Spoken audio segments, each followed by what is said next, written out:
Et pour débuter cette émission, direction Cran-Pré-Céligny, où la municipalité a présenté son programme de législature 2016-2021.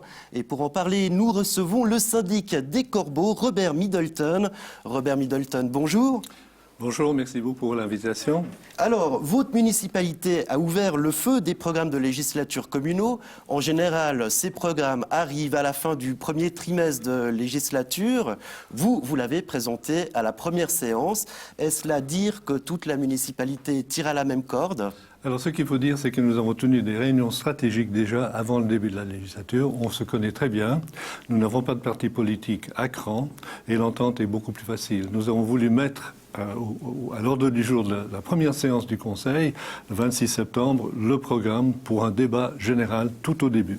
Alors, un exécutif qui se connaît bien, on imagine que cette législature va s'inscrire dans la continuité de ce qui s'est fait les années précédentes.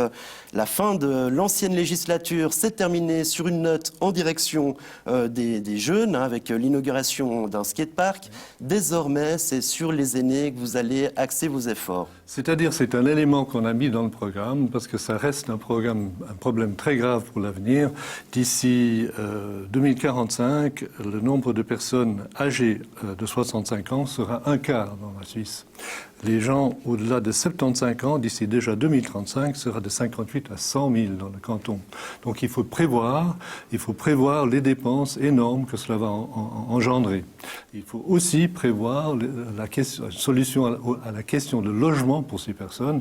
Beaucoup de ces personnes seront indépendantes, n'auront pas besoin d'EMS, donc c'est les logements protégés que nous devons créer dans toute la commune. Le programme de législature est axé en grande partie sur cette option.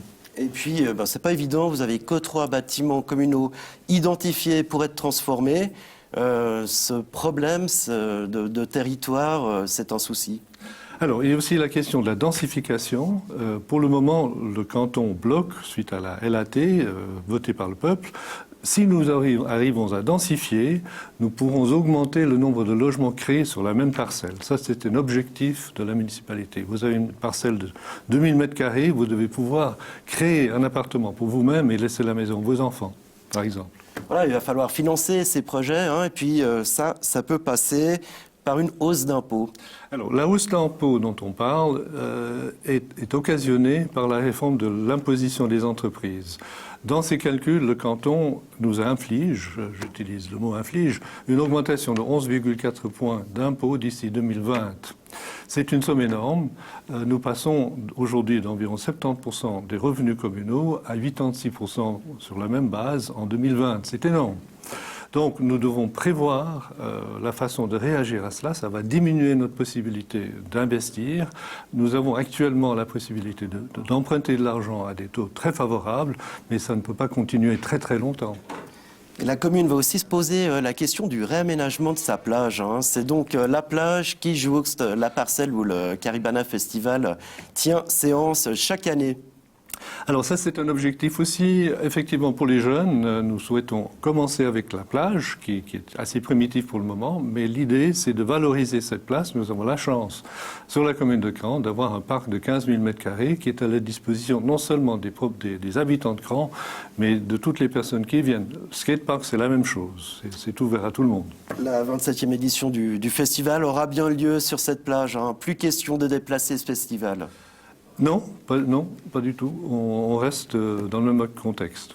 Et puis pour conclure, Cran-Pré-Céligny ne fait pas partie du conseil régional. Est-ce que c'est un des projets de cette législature ?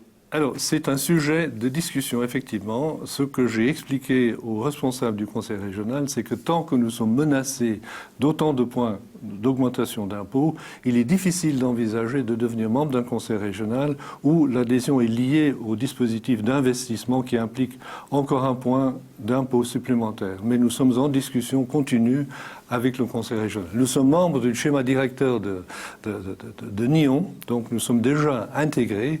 Nous avons une association de partenariat avec le conseil régional actuellement.